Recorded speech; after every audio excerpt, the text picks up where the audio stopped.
മേധയുടെ പുതിയ ക്ലാസ്സിലേക്ക് എല്ലാവർക്കും സ്വാഗതം. ഇന്ന് നോക്കാൻ പോകുന്നത് ഫീച്ചേഴ്സ് ഓഫ് കോർപ്പറേഷൻ ആണ്. കോർപ്പറേഷന്റെ ഇമ്പോർട്ടന്റ് ആയ ഫീച്ചേഴ്സ് ആണ് നോക്കാൻ പോകുന്നത്. First feature, an association of persons. Next, prevent exploitation, voluntary organisation, democratic organisation, service motive, equity and equality, it is a socio economic movement, separate legal entity. ഇത്രയുമാണ് important ആയിട്ടുള്ള features വരുന്നത് കോർപ്പറേഷന്റെ. ഇത് ഓരോന്നായിട്ട് നമുക്ക് എന്താണെന്ന് നോക്കാം. First feature, an association of person. That is, the main feature of cooperative society is that it is an association of human beings. അത് മനുഷ്യരുടെ ഒരു കൂട്ടായ്മയാണ് ഒരു കോപ്പറേറ്റീവ് സൊസൈറ്റി എന്ന് പറഞ്ഞാൽ. It gives more emphasis on man, not on capital. ഇത് കൂടുതലായിട്ട് importance കൊടുക്കുന്നത് മാൻ ആണ്, ക്യാപിറ്റലിനായിരിക്കില്ല. മനുഷ്യനാണ് ഇവിടെ ഇമ്പോർട്ടൻസ് കൊടുക്കുന്നത്, ക്യാപിറ്റലിന് അല്ല. It is a union of ഇൻഡിവിജ്വൽസിന്റെ ഒരു യൂണിയനെയാണ് നമ്മുടെ കോപ്പറേറ്റീവ് സൊസൈറ്റി എന്ന് പറയുന്നത്. ആൻഡ് അസോസിയേഷൻ ഓഫ് പേഴ്സൺ ആണ് ഇമ്പോർട്ടന്റ് ആയിട്ടുള്ള ഒരു feature. Next feature, prevent exploitation. ചൂഷണം തടയുന്നുണ്ട് ഇവര്.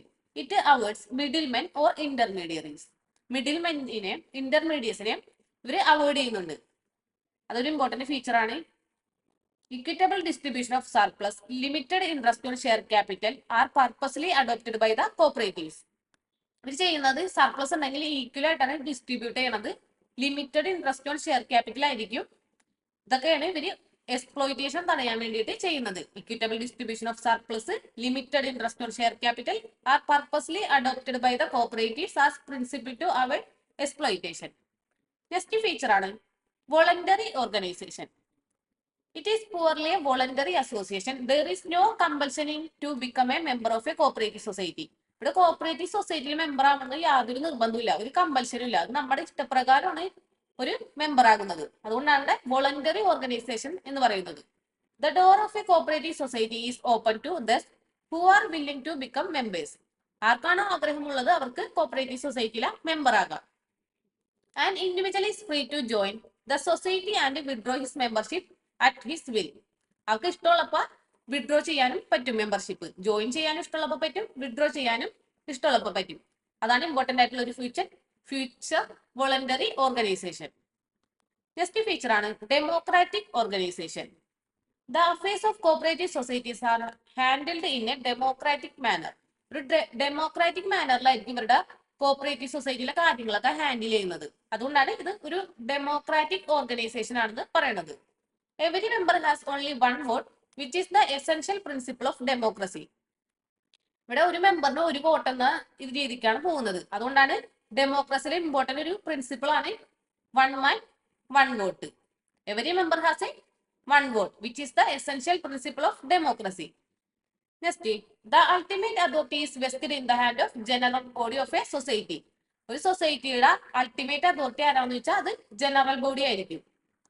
The day-to-day affairs are managed by the managing committee of the society. Day-to-day affairs ഒക്കെ നോക്കുന്നത് മാനേജിംഗ് കമ്മിറ്റി ആയിരിക്കും. അൾട്ടിമേറ്റ് അതോറിറ്റി ജനറൽ ബോഡിയും day-to-day കാര്യങ്ങൾ നോക്കുന്നത് സൊസൈറ്റിയിലെ മാനേജിംഗ് കമ്മിറ്റി ആയിരിക്കും. നെക്സ്റ്റ് ഫീച്ചർ ആണ് service motive. A cooperative society is formed with the basic objective of providing useful services to its members and the society. ഇത് ചെയ്യുന്നത് useful ആയിട്ടുള്ള service ആണ് മെമ്പേഴ്സിന് provide ചെയ്യുന്നത്. ഇവിടെ പ്രോഫിറ്റിനല്ല മുൻഗണന, സർവീസ് പ്രൊവൈഡ് ചെയ്യുക എന്നുള്ളതിനാണ് മുൻഗണന കൊടുക്കുന്നത്. A cooperative society is formed with the basic objective of providing useful service to its members. അതൊരു ഇമ്പോർട്ടന്റ് ആയിട്ടുള്ള ഫീച്ചർ ആണ്. സർവീസ് മോട്ടീവാണ് അവർ കൂടുതലായിട്ട് നോക്കുന്നത്. Next feature, equity and equality. In a cooperative society everybody is equal, nobody is superior or inferior. ഇവിടെ എല്ലാവരും equal ആയിരിക്കും. സുപ്പീരിയർ എന്നോ ഇൻഫീരിയർ എന്നോ വേർതിരിവൊന്നും ഉണ്ടാവില്ല, എല്ലാവരും ഈക്വൽ ആയിരിക്കും. All the members have equal rights and responsibilities. എല്ലാ മെമ്പറിനും ഈക്വൽ റൈറ്റും ആയിരിക്കും, ഈക്വൽ ആയിട്ടുള്ള റെസ്പോൺസിബിലിറ്റിയും ആയിരിക്കും. No discrimination among members is made on grounds of political ideology, religious faith, economic status, educational qualification, caste, creed etcetera. അതായത് ഇവിടെ ഒരു വേർതിരിവ് ഉണ്ടാവില്ല. റിലീജിയസ് ബേസിലോ എഡ്യൂക്കേഷണൽ ക്വാളിഫിക്കേഷനോ കാസ്റ്റോ എക്കണോമിക് സ്റ്റാറ്റസോ അതിന്റെ ഒന്നും ബേസിലായിരിക്കില്ല ഇവര് മെമ്പർഷിപ്പ് കൊടുക്കുന്നത്. ഒരു വേർതിരിവും ഇല്ലാണ്ട് എല്ലാവർക്കും ഇവിടെ മെമ്പർ ആകാൻ പറ്റും. ഈക്വൽ റൈറ്റും ഈക്വൽ റെസ്പോൺസിബിലിറ്റി ആയിരിക്കും. Next feature, it is a socio economic movement. Since the majority of the community are from the economically backward section, അപ്പൊ മിക്കവരും എക്കണോമിക്കലി ബാക്ക്വേർഡ് സെക്ഷൻ ആണെങ്കിൽ the economic benefit from cooperative action of a society in turn helps to develop social benefit for them. സൊസൈറ്റിയിലെ economic benefit അവരുടെ മെമ്പേഴ്സിന്റെ social ബെനിഫിറ്റിന് വേണ്ടി develop ചെയ്തെടുക്കാൻ പറ്റും.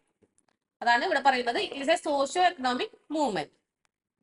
Next point, A cooperative society enables the members to secure economic services of various kind at lower cost. ചെറിയ കോസ്റ്റിൽ അവർക്ക് economic services provide ചെയ്യാൻ പറ്റും മെമ്പേഴ്സിന്. അതാണ് കോപ്പറേറ്റീവ് സൊസൈറ്റി കൂടുതലായിട്ട് നോക്കുന്നത്. With increasing the employment opportunity. Employment ഓപ്പർച്യൂണിറ്റിയും ഇൻക്രീസ് ചെയ്യുന്നുണ്ട്. It is based on self help and stand for moral upliftment of the members. Next feature ആണ് separate legal entity. A cooperative society has a separate legal assistance distinct from its members. ഒരു cooperative സൊസൈറ്റിക്ക് separate ആയിട്ടുള്ള ഒരു legal assistance ഉണ്ടാവും. നമ്മളിപ്പോ features ആണ് നോക്കിയത്. 8 feature നോക്കി.